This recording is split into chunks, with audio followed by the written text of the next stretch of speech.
And welcome to another episode of America in Black and White. Well, just we have a very special guest for you all tonight, and just want to make sure that we just put emphasis on why we do our podcast. Podcasting is not just about talking; it's an art form, and it's a way of connecting with people. Um, in this episode of America in Black and White, we dive into a captivating dialogue with the remarkable Elvonte Patton. As we explore his experiences, achievements, and the broader theme of the podcast, the goal is not just to inform, but to connect on a deeper level. Some things about our guest. He's a dedicated professional with a master's in human services and consumer sciences from Texas Southern University. As a major gifts manager at the Salvation Army, he's leveraged his background in education, having taught from grade school to higher education. Committed, committed to making a positive impact. His ultimate ambition is to become a university president. Ladies and gentlemen, I present Elvonte Patton. Welcome to the show, Mr. Patton. Thank you. Thank you for having me. How is everything going with you today, and how has everything been with your wonderful, illustrious career? Everything's great. The weather here is pretty cool. I'd rather be cool than hot, so I'm enjoying the weather for sure here in Houston. As you guys know, Houston doesn't get very cold, but it gets very hot. So when we get a cool little front, it's definitely a plus. Well, yeah, and I understand that. Actually, we're having some of that strange kind of weather here in Atlanta, because it's like now it's like it's been dipping into the 20s, the 30s. See, I don't even know what that feels like. So tell our audience a little bit more about yourself, if you don't mind. A little bit about myself. I'm a very ambitious young person. I try my best to make sure that I please others. And when I say please other, I'm not saying that in a negative standpoint, because oftentimes when you think of a person trying to please others, they're more of a brown noser type of person. But I'm also just a person that loves to give back and love to see how I can help others get ahead. And that's pretty much the whole dynamic of who I am as a person, always looking to better other people and push them forward. Oh, wow. And see, that is again, that's one of the themes of our show, and the purpose of this show is to give voice to those that don't have a voice, but also spreading the love, spreading information, and just trying to develop communities to grow. But we also want to bring about, from communities, we want to make sure that we're building and developing these communities. So, as far as like the work that you do, tell us about your work and community service. How does that work? Or do they go hand in hand? So my work and how community services kind of tie into each other is because, of course, the Salvation Army is a faith-based organization, and it prides itself on helping the least of those and the least of these that's around us in our community, from the homeless, battered women, veterans that's struggling, kids. So we have a wide net of individuals that we're trying to help. And ultimately, we need the community, such as these major corporations in Houston and even schools that's around Houston, individuals that love giving back to come step up and volunteer and make sure that the needs of the people are met, not only just financially, but human capital as well. I tie myself into that as well because I constantly find myself giving back to young people, tutoring, just trying to find different avenues to better young people as they strive to become productive people in society. Wow, that's a lot. And I'm sure that's very time consuming as well. Very much so. So how do you get, I heard you mention volunteering. Mhm. How do you get people to come and volunteer with your organization? Sometimes when you're just doing good work in the community, people would love to come volunteer. As you guys know, the Salvation Army, well, you may or may not know, the Salvation Army is international. It's over 100 years old. So the name itself has people wanting to come in and volunteer and be a part of the organization. So I'm also the interim volunteer coordinator at the moment. So I get lots of phone calls from head of corporations, from high schools or just other organizations as a whole that's looking in to try to come in to help and see what they can do with the community as well. Oh man. See, that's wonderful. So for our audience that's listening, listen to all this good nuggets that Mr. Patton is about to drop, because I'm sure that there's somebody out there that needs some assistance or would like to find out how can they volunteer in order to help to keep the community going. Can you tell me what inspired your journey and how did you get started in your field? What started my journey? What started my journey was just understanding that coming from a socioeconomic disadvantaged home, that we don't always get the resources that we need to be successful. And I wanted to, after making it out of that, I wanted to be one of those individuals that reach back and pull some of those individuals up. As I got my college degree in child development, really, they call it human services and consumer science, but it's really child development, and understanding that there's not many African American males, not just in education, but in early education. You probably see zero men into, well, I'm not going to say zero, let's just say 2% men in child development, as in growing the child from birth all the way up to the college level of past adolescence into young adulthood. So what inspired me was just the fact of not seeing many people like me, and going through the journey of education and being in a classroom full of women and not seeing anyone representing individual like me. I felt like it was time for me to step up and be that representative that I wanted to see in the classroom. So I started teaching um, or being a professor at the college level, and it really inspired me to go ahead and want to be a university president. And as that began to grow, I started to understand that I had to get into fundraising, because a great percentage of a university's president's job is to tell the story of the university to get funds coming in. And oftentimes you don't find many university presidents equipped to raise funds. So I felt like I wanted to go through a different journey in life and jump into learning how to do fundraising effectively, so I could come back and give back to my community as a fundraiser and raise funds for an HBCU, is where I really want to be a university president. So be an HBCU president that can effectively have relationships in the community worldwide, and also know how to bring in the funds to adequately produce monies where our university won't struggle with funds.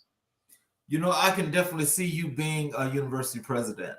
Uh, no, seriously. I think, well, I ain't gonna say I think, but I know that when you have that kind of ambition and you've pretty much weaved a path in which you're following that's going to lead you back to where you want to go, I can honestly see that happening for you. So, to be honest with you, all I did was put out the plan, and God gave me the path. I didn't create the path. I didn't weave the path. I just followed the lead of my Lord and Savior, which led me this path and let me understand why am I going this direction. John 13:7 says, "You may not know what I'm doing now, but later you'll understand." And I truly take that at heart, that oftentimes in life I may not understand the direction that I'm going, but later on I will understand. Oh, wow. And that's impactful. And this was something I hope that you continue and you never lose that. Yes, sir. Can you share a defining moment that shaped your perspective on the themes you address in your work? A defining moment is, I feel like every day I get up and there's someone struggling. That's a defining moment, because ultimately we see homelessness on the rise in America. There's plenty of people that's losing their homes. There's plenty of people that's going out in the community that's hungry. That's a driving force every day for me to be able to go out and talk to an individual that has a lot of money that's trying to give it to someone that doesn't have. So I'm just really that middleman of the person that's trying to give and the person that's in need. And there's always a need, and there's always a person that's trying to fulfill that need. So it's my job to just be motivated to constantly look at this person that's in need and say, "Hey, Vontae, let's get up. Let's do what we have to do so we can find someone that can match that need." Oh, wow. So just in doing that, I mean, are you like more so hands on with the people that come into the Salvation Army, or does it have to get to a point that you are directly involved like that? So I'm not actually hands-on as much. There is times that I do go out and pretty much lend my hand as a volunteer as well, and that's with food boxes. We just did Angel Tree, and if that happens all over the world where the Salvation Army has angels for Christmas. I help with that, so I am involved, but I'm more so on the administrative side of making sure that the funds do come in. So I get to see it, but I don't get to see it as often as I would like. So let's just say when we just talk about community development, organizing, and things of that nature, tell me exactly how does your organization get into the community and help the community? From the real serious perspective. I mean, everything is serious. I mean, I know, like when you have, like you say, you have the homeless and you have the folk that need things or whatever have you. You guys provide, but do you actually go out and are you guys actually into the community and building it to help it to thrive? So, if I understand your question correctly, I would say yes. And a good example would be a program we have for Young Adult Resource Center, where there is a gap between 18 to 25 of young people that's homeless. And what we do is we help them get their IDs or their birth certificates, anything of that nature, to make sure that they can be successful trying to navigate through the world. Because oftentimes, as you guys know, if you don't have an ID or any type of identification, you can't get jobs. So we also help with that. We have other community programs. We work with the city to try to bridge the gap to make sure we get these individuals off the street. That's one way that we happen to be the arms and feet of the Lord to making sure that we are able to assist those individuals. Oh wow. Um, so let me ask you this: in your experience, how important is it to have open conversations about racial issues? Um, I think it's very important, but I also believe it's how you choose to go about it. Oftentimes, I think the conversation isn't heard the way it needs to be heard because too often um, we don't know how to really express how we really feel and how it's really impacting the world. So oftentimes we lead with opinion rather than fact. I'm more of a fact type of guy. I don't really want to deal in opinion. Don't give me your opinion when we're trying to really deal with factual information. So my thing is, number one, we have to get out of opinions and how we feel. This is how I feel. Everybody don't feel the way you feel, so you can't really go off of how we feel. And we really have to dive in to understand there's facts and there's data behind the direction in which each and every last one of us are truly going and want to be motivated. But one thing I have noticed is we're in a world of individuals that want to be led and not lead. So when you think of it from that aspect, a lot of people are regurgitating things they heard from someone else. So yes, they believe it, but they don't know it because they're being led by someone else with the knowledge. So they don't really have the knowledge base to really handle what they need to handle. And oftentimes you see that in our state government, our federal government, that our leaders are leading people in the wrong direction because they were led by someone else. And now it's their time to lead. They're not doing such a great job of leading.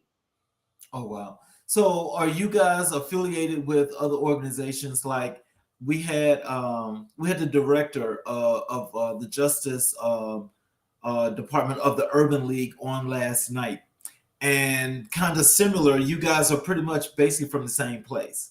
Mhm. And he was talking about some of the programs that they do and how they delve into the community.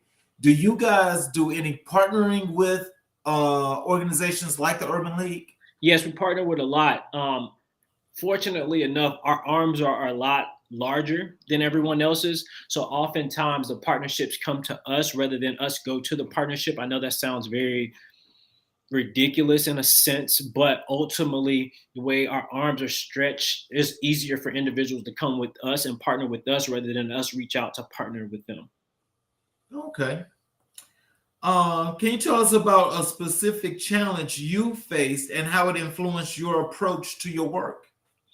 Challenges that I face right now, let's say for instance, one of my major challenges, I have to raise $1 million year over year. as a major gifts officer or a manager. I'm constantly trying to raise funds. And the way the economy is going now, raising $1 million is almost a big challenge because people don't have the money that they used to have. And if you don't understand the financial landscape of life, honestly, it'd be a challenge that I wouldn't really be able to handle. But knowing what I know and trying to be 10 steps ahead of the game, I'm able to accomplish this goal and do a great job at it. But it is a challenge just getting your head around that you have to raise $1 million a year, 25 over 250,000 a quarter. When you really think about it, that's not chump change that you're trying to raise. Wow. So that's I'm sure with that challenge. I mean, don't you have assistants that help you with that? No, I do that on my own. So I have 150 donor lists that I have that I can work with outside of going to get my own individuals that I'm trying to bring back to donate as well. So I'm constantly working and constantly building relationships. And one thing that social media has got us away from is building relationships and how important a relationship really is. My job is 90% relationship. Would you, Mr. Charles, be willing to give to me if you didn't know me? Probably not. Number one, you don't know my story. You don't know what story I'm telling. So my job is to make sure I can tell the Salvation Army story and how my personal story relates to that and show them the bigger story and build that relationship so they can truly trust me that their funds are going to the right place. Wow. What advice do you have for individuals looking to make a positive impact on racial issues in their communities? I think Nike has the best slogan in America. Just do it. Like oftentimes you get scared of what you can't do. Just do it. Go out there and do it. Fail on your face, man. Just fail. Constantly fail. And that's what I've done time and time again. I failed. But each time I failed, I was able to help somebody else. Your story is going to help someone else. Don't be afraid of your failures because your failures is going to motivate someone else to be able to achieve the things they never thought they could. No one thought of a light bulb until the light bulb was there. No one thought of a driving car or a flying plane until it was there. So don't think because someone told you your idea was ridiculous that it's actually ridiculous. It's really not. It's just outside of their scope of imagination. Wow. So how do you balance celebrating achievements while acknowledging the ongoing challenges in your advocacy work? Repeat that one more time for me. How do you balance celebrating achievements while acknowledging the ongoing challenges in your advocacy work? Um, it's funny you say that. But truth be told, every day is a celebration. Every day of life that you can get up and breathe is a celebration. I really don't celebrate the achievements. I celebrate the failures because the failures is what got me to the achievement. So if I'm not failing often, I'm not doing enough. Oftentimes I need to fail. I need to push to a point where it's a failure. So I understand that when I fail, I have to celebrate because that's giving me another opportunity to be successful.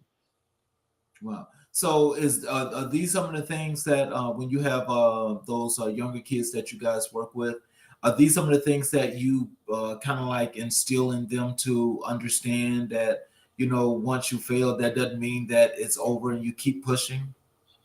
I live life by example, and I tell people that learn from someone else's mistakes rather than your own. There's plenty of examples out there. Like you don't have to be the example of failure. You don't have to be example of success. There's plenty of it out there. The one thing that I instill in everybody that I run across, whether it's a kid or an adult, because we also got to understand that there's a kid in each and every last one of us. So all because you're a certain age don't mean that you're not a kid, and you do have a kid in you. But the one thing I always say is the most powerful word in the dictionary is no. And oftentimes, most people don't know when to use the word no. Mm. So until you're able to truly understand how to use that word and say no confidently, you're not going to ever be successful because there's a time to say yes and there's a time to say no. But oftentimes, 90% of Americans or people in the world don't know when it's time to say no. Wow. Now that's deep. I like that. I like that because Thank that makes a lot of sense. And there are a lot of people that refuse to say no. if you just go to your justice system, I guarantee you, if you talk to a great portion of the individuals that's incarcerated right now, I bet you they told you they wish they would have said what? No. They wish they wouldn't have gotten a car. They wish they wouldn't have sold those drugs. They wish they wouldn't have been doing the things that they were doing, or wish they would have told the person no that they was running with. No is the most powerful word. And if you have to think, oftentimes if someone came to a regular individual right now and say, I give you $150,000 to do this job, most people are going to be like, okay, yeah, yeah, yeah. They hear the money and they run to it and say, I want to do it. So yes, but they don't look at the bigger picture that 150,000 could slow them down from getting the 300,000 that they deserve. But you should know when to say no. And that's the most powerful thing in the world, is being able to have a conversation with someone and someone offer you something and you're able to turn it down because you know your true value. Wow. Can you share a memorable interaction or feedback from your constituents that had a significant impact on you? So I'm gonna go to a failure, and it's not going to be with my current role that I'm sitting in now. I was a professor at Texas Southern University. I felt like I was doing a great job. Um, I always felt like people, I gain success off of how many people you helped. I don't gain success on how much money you have, because if you can have all the money in the world and not helping the world, you're nothing to me.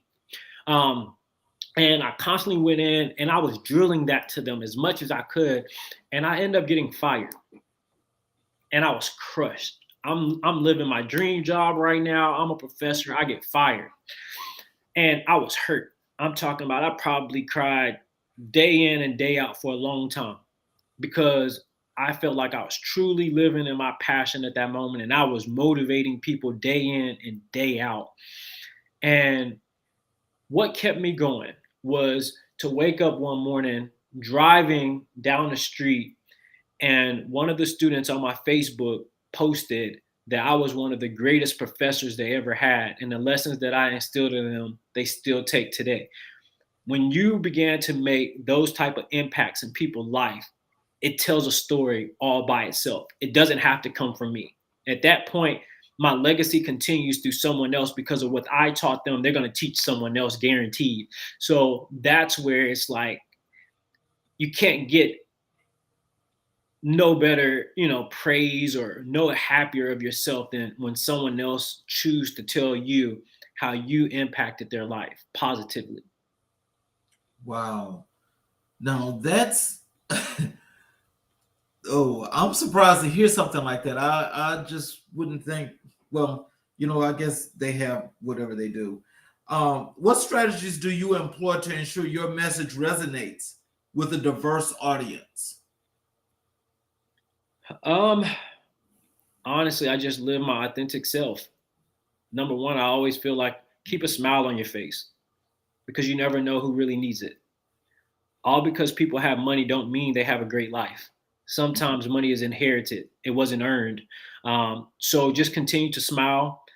Always be pleasant to people. Always figure out how you can do something for someone else. One thing I've learned as a strategy that I never would have thought worked in a million years was just simply sending messages to people on Friday and letting them know I'm thinking about them, and is there anything that I can do for them. How often does an individual ask you, what can they do for you? We always want something from someone, but not too often does anybody reach out and say, how can I help you? And I try my best to do that every Friday, that I reach out to a couple of people and tell them I'm thinking about you, and is there anything that I can do for you? And one thing I noticed from that is I can call that same donor 2 weeks later and ask them to donate $25,000, and they'd do it. Why? Because they understand that I feel them as a person, not as an ATM. Oh wow. Oh, how do you navigate the intersectionality of various social issues in your discussions? Like I said, just being me. It's interesting enough. I'm a young African American male, and a predominantly older white man's job. You have to think of when I say real money, what real money looks like in America.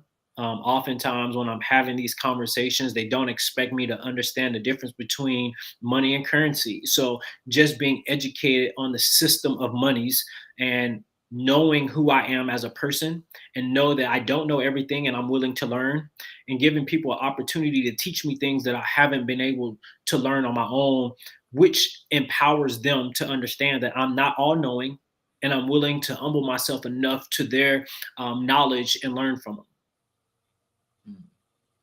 Are there specific topics or misconceptions you find important to address in your conversations about racial issues? Education is probably one of the biggest conversations that probably needs to happen now, continue to happen forever. The disparities that we have in education is not just a Texas thing. I don't believe it's just an African American thing. I think it has a lot to do with social economic disadvantages, and that's of all color. Oftentimes, we look at race as just black, white. I think race is not just that. I think race is money. I think it's the have and the have nots. And oftentimes, when you say that, a lot of people will get upset. Yes, there is a great population of African Americans that fall underneath the bell curve of when you're talking about finances, but it's also a great population of whites. It's a great populations of other races that fall under that bell curve as well. So my thing is, if one is a failure, we're all a failure. So it's no point in me saying that I want my race to be above anybody else's race. If I'm telling you that I want your race to be above mine, how can I strive to be above you and think that everything can be equal? So my thing is, there is, I don't want to say is there's one race, there's one problem, and that's money's problems across all races. And I think that's where things are seen differently. So, what do you think? Now, tell me your definition of separate but equal. Separate but equal. I guess I don't really have a definition for separate but equal because sometimes we try to go so far in black and white that sometimes it goes over people's heads. When I think of separate but equal is I should be able to have the same education, same access as anybody else and be in a very separate neighborhood. I don't have to live in a white neighborhood or a black neighborhood, but we all should have equal opportunity. And to me, that would be separate but equal, where my $500,000 home is the same $5,000 home across town. It shouldn't look too much different. So to me, we could be separate, but we should have equal access. Have you read that book, Separate but Equal? No, I have not. You've got to read that book because a lot of that is back in history, but it's actually very relevant to today's time. Hold on, repeat what you just said. It's very relevant to today's time because what you said before that. You said something before that. Yeah, it was written some time ago. So let's pause right there. Let's go down the road of history, right? Right. A lot of times we fail today because we haven't read enough of our history to understand that history will repeat itself until you learn how to adjust, right? I'm going to give people a prime example. Mm-hmm. COVID wasn't the first big disease that America's ever seen. It's not the first. We can go back 100 years to the day that COVID came out, and there was also a major disease then. Yes. Number one, we never thought about it. We never went back to even study it. So then we come back to financials, right? COVID brought up a bunch of financials.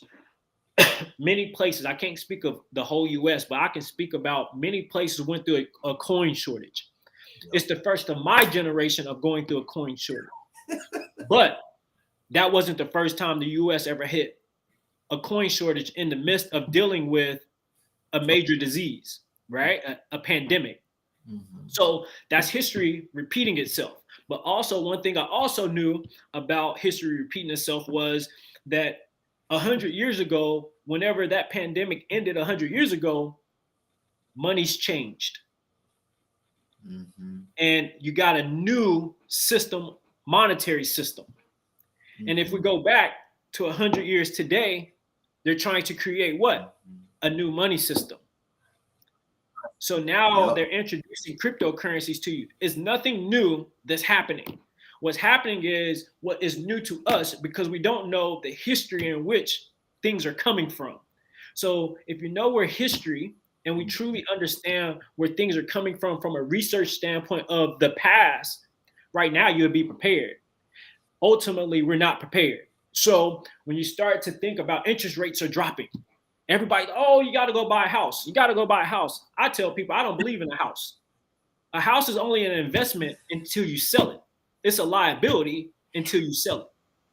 So when I'm looking at people go buy houses because they say, well, my mortgage would be cheaper than me renting. Technically speaking, for the short term, you're exactly right until taxes hit and you don't have the funds to pay the taxes. So the lack of knowledge in our community is where we're failing. It's not the fact that what we don't have monetarily, you're right, but you don't have it monetarily because ultimately you're lacking in knowledge. So I think what you said about reading that book is just a lack of knowledge. It's not the lack of history because history is going to constantly repeat itself and life is going to constantly go. But one thing I know for sure is we have a lack of knowledge and what we fail to understand in the education system. And they telling us time and time and time again, we're fighting saying that we don't have qualified teachers. But what they're telling you on the other side is if you can't read by the third grade, you're not going to be successful. We're not hearing that part. If you can't read by the third grade, you can't be successful. But what I just told you was that ultimately, if you don't know your history, you can't be successful. So what they're really telling you is if you can't read your history, you can't be successful. And oftentimes we throw our hands up because we want to look for somebody else to blame rather than understanding the truth of the matter is you have to educate yourself with the knowledge and understand how to read this so you can apply it to your life. How do we get that out to the community? Honestly, it's a hard pill to swallow because I really don't know. And I'm a person to tell you, if I don't know, I don't know. All I can do is continue to tell the people I run into how to be educated about things, how not to be distracted by things as well. Because ultimately, I had a conversation with somebody yesterday and they argued me down that buying a house is an investment.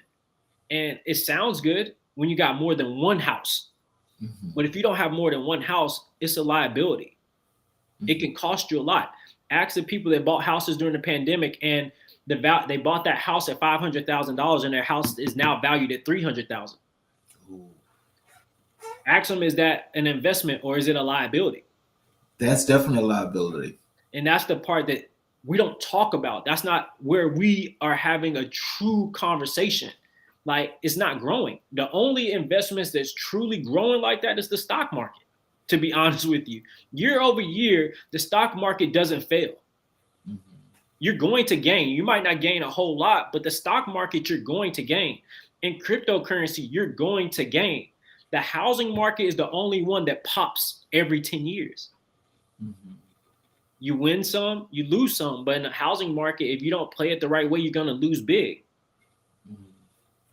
That's fact. That's fact. Is your opinion, in your opinion, what are some effective ways to foster empathy and understanding in today's society? Empathy and understanding. Empathy is tough because a lot of people don't operate in empathy because we live in a selfish world. The only way you can really get empathy and understanding is seeing it from somebody else's perspective. It's easy for me to do my job because I can understand what a homeless person is going through. It's easy for me to do my job because I understand that kid that lives in a ghetto, that's socially, economically disadvantaged, is going through PTSD, and I can relate to that kid. Oftentimes, you got to get out your own shell and put yourself into someone else's to truly understand how to have empathy and understanding of what they're going through. Oftentimes, when you think about even politics, and you're talking about these elected officials, if you ain't never been in their shoes or ever try to place yourself in those shoes, you don't know what they're truly going through. So my thing is, before we speak about anything that someone else is going through, oftentimes we need to sit back and put ourselves in their shoes. And that's not an easy thing to do. And think about how powerful you would be if you can have a conversation with me and understand what I'm thinking and how I'm thinking. It'll change your approach to me. And that's the first thing I think about oftentimes is, what is this other person thinking?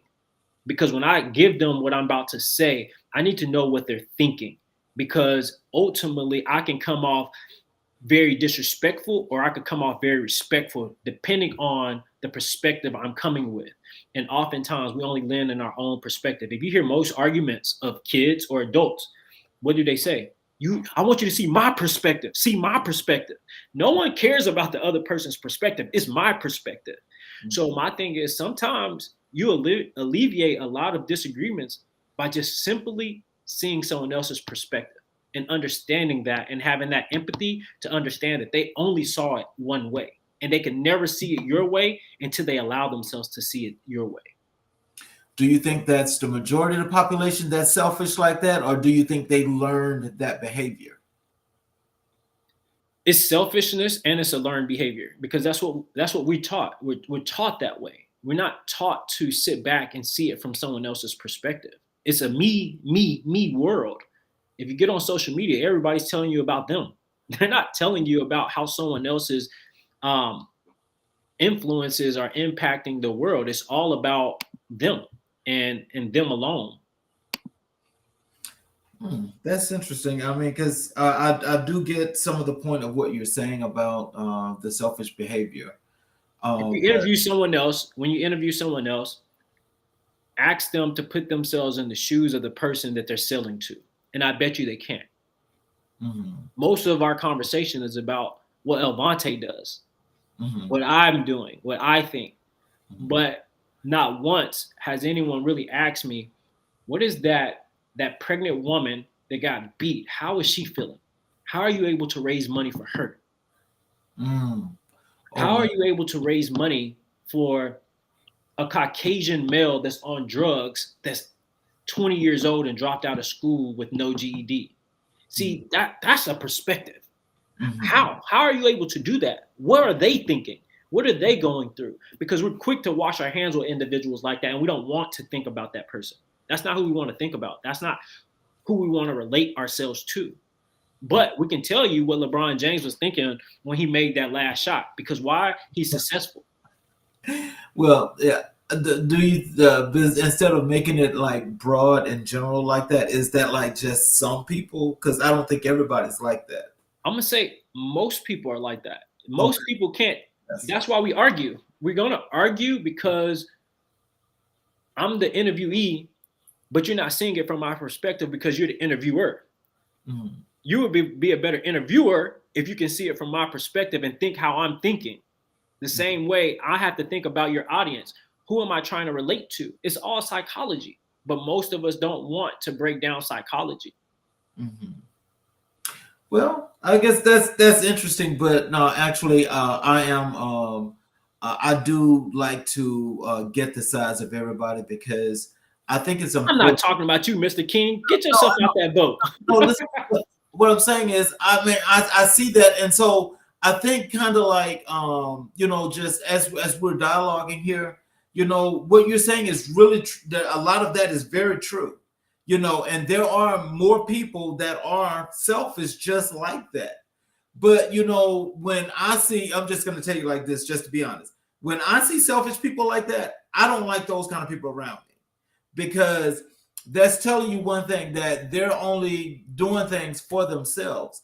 But, from the perspective in which you put it, I got to say that is something that has to resonate with each and every individual, because you're speaking true facts. But the thing is, how do that small segment of people change that? Because that knows a lot. We have to realize that birds of a feather truly flock together. We have to really understand that. Until people can understand that a lot of their problems is the circle in which they engulfed in, because ultimately we all want a hallelujah crowd. Someone, yay! But most people that do that are the people that's with you. In my field of work, I'm able to work from the bottom level of individuals to the top level of society. The top level of society don't often come down. That's true. The bottom can't get up. So when you're talking about a bird of a feather flock together, is oftentimes the rich or the people with the money are dealing with this group of people and this group of people only. And then there's people that's down here that's dealing with this group of people only. I never went to the homeless shelter and didn't see the homeless people hanging out with homeless people. Oh, wow. I haven't really, when I think of when the wealthy come down, they come down to be seen, but they're not coming down to interact. Mm-hmm. So my thing is, a birds of a feather truly flock together. So if you're trying to get out the rut that you're really trying to get out the bird's nest of the people that's just like you. Mm-hmm. Because ultimately that's what's comfortable. What's comfortable is being around people that's just like you, talk like you, walk like you, have shared experiences like you. But to truly be successful, you're going to have to get out that shell and be able to see 360 of some of each and everybody. Your organization is truly lucky to have an individual like you. I appreciate it. It is. What projects or initiatives are you currently working on, and what impact do you hope to achieve? So right now, I'm solely focused on raising funds for the Salvation Army. That's 100% of my focus. Individually, right now, I have put myself on the back burner for what I feel like is the greater good of America today, and that's working for the Salvation Army. So I'm giving 100% of trying to raise funds and make sure that the individuals that are in need are getting what they need. And that's what I'm focused on today. And because you never know who that person in need is going to be tomorrow. I'm doing well today, right? I have some friends that's doing well today, but I don't know what tomorrow will bring. So my thing is, I want to make sure that the job that I'm doing now can be sustained for individuals that I may know that would need that assistance, but would never come to me personally. Mm. Do you think that that's pride, or do you think them just not wanting to let people see them reaching out for help? The Bible tells you what? Pride comes before the great fall. Mm. So I would have to lean on the history book of all history books and say that it's pride. And who wants, individuals to see them down? No one. Right now I have conversations with people all the time that we put on the clothes we put on not for ourselves, we put it on for the world. And that's pride, and we'll spend our last dime to impress someone else before we spend our last dime to make sure that we're okay. Mm. Could you share your perspective on the current state of the homeless issues and the potential for positive change? Oh, the state of homelessness right now is bad across the world. Homelessness isn't just a Texas thing. It's not just an American thing. I've been all over the world and seen homeless people. Homeless to me it's a mental illness. And when I say that, I'm not saying that from a negative standpoint, but once you get in it, you're stuck in it oftentimes because you get accustomed to it. So it's a bad state. And sometimes when they get into that mindset, they feel hopeless. And oftentimes when you get hopeless, you get stuck and they don't know what to do. They don't know which corner to go to, which way to go. And it's bad. With our economy today, I feel like it can get worse. With the housing market going up, with the sense of pride that I have to live in a 5-bedroom house with 3 bathrooms and, in a picket fence, no one wants to live in an apartment no more. When your apartment prices are the same prices as your housing, your house, your single family home house, and they're the same price, of course, in people's mind, they got to push to buy a home. And that's not always, the thing to do, the right thing to do. So just getting that knowledge out there is the way that we need to go that can change all of this, is getting the knowledge and understanding what do you need as an individual to be happy and to really sustain yourself? What are your goals in life? Not what Elvonte's goal in life for you, but what's your goal in life, and how can we better accomplish what will make you happy? And until we do that, I think we're going to constantly be running around in this merry-go-round of people chasing what they see versus the reality of what's going to really make them happy. Mhm. How do you engage with your constituents outside of this show to continue dialogue on important issues? So I ran for public office. I don't even think I mentioned that to you, but I ran for public office. I'm constantly going to civic meetings. I'm constantly going out and I'm understanding the landscape in which I'm living, and coming back and doing the research that people are not willing to do. I'm willing to study. I'm willing to read and put in the hours to understand how I need to effectively make change in my community and that I'm in and the community that's around me. So, are you planning to run for office again? I can't answer that today because I really don't know. Um, will it be something that I would like to do? Yes. Will it make sense for me to do that? I really don't know. I have to let God lead me in the direction in which He wants me to go, because ultimately I feel like that could be the best way for me to serve. But God can know something better than I can because He sees the things that I can't see. Well, if you do, you got this platform, and we want to definitely help you on that journey. I appreciate Because that. I can definitely see that you would be different from a lot of those other ones that are there now, where you I don't really want to say I would be different because each and every last one of them said the same thing, that they would be different. that's true. Um, The money got in their hands. right. So I can't say I'd be different, but I will have a different approach. Mm. How do you handle moments of disagreement or differing opinions in your conversations? So I'm learning. And one of the key things that I had to learn more than anything is seeing people's perspective. And like I told you, many of my disagreements and many of my arguments came because I wasn't able to see someone else's perspective because I was too busy trying to get them to see my own perspective. So trying to truly understand someone else's perspective and oftentimes shutting up and listening. Oftentimes I have a hard time listening, and truly understanding what someone else is trying to convey to me. So now I do a better job of stopping myself from talking as much and listening, because sometimes arguments is because people are hurt. And if you can't hear their hurt, there's no way that you can have a productive conversation. Mm, okay.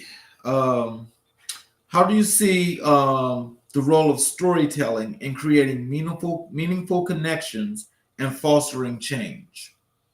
Storytelling is everybody's approach. And if you're not a great storyteller, you can't sell anything.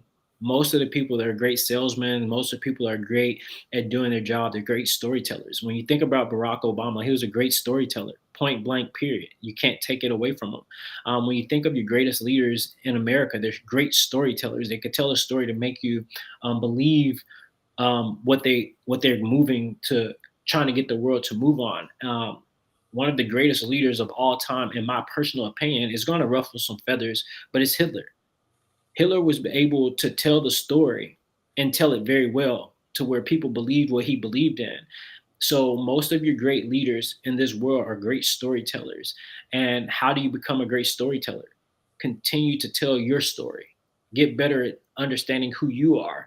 Because when you can tell someone who you are and you can speak with conviction and speak from the heart, you'll touch anybody. Mm, that I do believe. I do believe that. What are your thoughts on the responsibility of media and influencers in addressing and dismantling systemic issues? They have no responsibility. I think that's the cheap way out, to hear somebody else tell their narrative. Like I told you before, I think reading and understanding your own narrative is more important than hearing somebody else's and you believing what they say. Like I told you, a great percentage of Americans are followers. There is no leaders. So they have to be told. And when they're told, that's what they go off of. So at this point in time, media plays no role, because what if there was no media? We'll be walking around here aimlessly because people don't want to read. Because at one time there was no media and we were just fine. But now we have media and people don't want to pick up a book. They don't want to read anything. They don't want to study anything. So it's hard to say. Well, would you think that it would be better here in the country if social media was basically controlled by regulations? No, You don't. where there's a will, there's a way. So, what are how would you suggest that happen? It's it's hard to say when you live in a free world. It's very difficult because everything that most people have is given. Not too much is earned anymore. People don't even want to work anymore. Why? Because they don't want to go earn anything. My suggestion would be earn your right to be on social media. Go pick up a book, read that book, and come back and do a test and earn your hours onto that platform. Like, it shouldn't just be given to you. But, that's just the way of the world that we live in. Everything has to happen fast. No one cooks anymore because we have microwaves and we have air fryers. You're not getting real traditional meals no more, you know? So at that rate, it is what it is. Mm. So, um, I'm just trying to think of when it comes down to that though. And I know that social media is ingrained in our society big time. And with it being ingrained the way it is, and as you say, people do use their platforms to pretty much they want to just tell their story. But there are some that don't do that. But the people that are really successful on social media are able to get these stories out in many, many ways, and they tell many different stories, or they just influence people by those things that people know they can't have. In that case, I mean, should there not be limits as to what people can do on social media? So life is storytelling is about imagery, right? Mm-hmm. Building an image or an imagination of what could be, right? So ultimately, you don't know what's true and what's false. True. So since you don't know that and you can't prove that, how can you say that, or how can anyone say that what an individual is doing is false or if it's true? All we can do is be led to think that it's the truth, but it is what it is. So magic is, I feel like a great percentage of what you're getting online is magic. They show you one thing, and then if you go to their real life, it's nothing like that. They gave you something that's not like that. Mm. That's again, that's another thing. I guess maybe that's another show because I never really just thought so much about I know that they have what they call these influencers, and I know that people are kind of like are constantly following these people, and these people have people buying and doing all kind of different things, and it's like you kind of makes you wonder, and so my thing is, let's go back to when you were talking about education and you were actually teaching at one point. Mhm. So, in this case, where you got this great endorsement from one of your students, former students. So, it's like when you were doing this instructing, were you teaching from was that a curriculum that you were given, or did you kind of like take the curriculum and you shaped it to what would be better for the students? So when you're a professor, you have the autonomy to teach how you want to teach. You could go off a curriculum or you're not. I feel like a curriculum is the easy way out. That's somebody else's ideology of how to teach a course. Mhm. My thing was I'm teaching humans, and I'm teaching humans in 20 at that time it was like 2018. I'm teaching at that time period. My thing is I need to touch your heart. I don't care less about all the rest of the stuff. I need to touch your heart. Um, and ultimately, that's how I go through life. So when I was teaching them about life. Let's teach life. This book, you should have read that chapter before you came to class. I don't want to talk about this chapter. Let's apply what you just learned in this chapter to life. And if you didn't read, that's your fault. That has nothing to do with me. Reading is essential to this class, and you should have read before you came in here. So let's talk about life. So everything I instilled in them was life lessons, like such as no. When should you say no? I believe in options. I give my kids right now options. One of the biggest lessons I learned was in Europe. I spent a great portion of time in Europe when I was working on my PhD, and I spent a great portion of time in Europe. And the kids in Europe, they curse, they drink coffee, they do a lot of adult things. Um, and it was interesting to me because I can hold a whole conversation with a six year old that was very confident. Now, don't get me wrong, it wasn't an adult level conversation, but it was a very intelligent conversation for a 6 year old. And I got to question, like, what's going on here? And you know what they told me? What's that? We don't raise children, we raise adults. In America, y'all raise children. Oh. And I said, that's interesting, because when a kid get out of high school, you can't put them out because ultimately they haven't learned life lessons that can sustain them outside of being a child. True. So when I heard that, that was the first thing I wanted to bring back to America with my own 2 kids. I'm not raising no kids. I'm raising young adults. So I have to give my kids options. I have to tell them, hey, when I go to work, I'm not working and asking, these individuals things. So the same way I treat an adult on the street is the same way I treat my kids in my home, because I want them to know that, hey, there's a world outside of this house. Mm-hmm. So that's the same way I teach. I teach the same exact way as if I was teaching my own kids and how they should be successful in life. Mm. And this is going to be my final question for you, because I'm definitely loving this, and I could take this all night.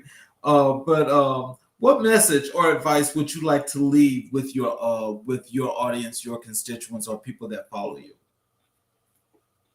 Understand that you're powerful, and that you can really accomplish anything that you put your mind to.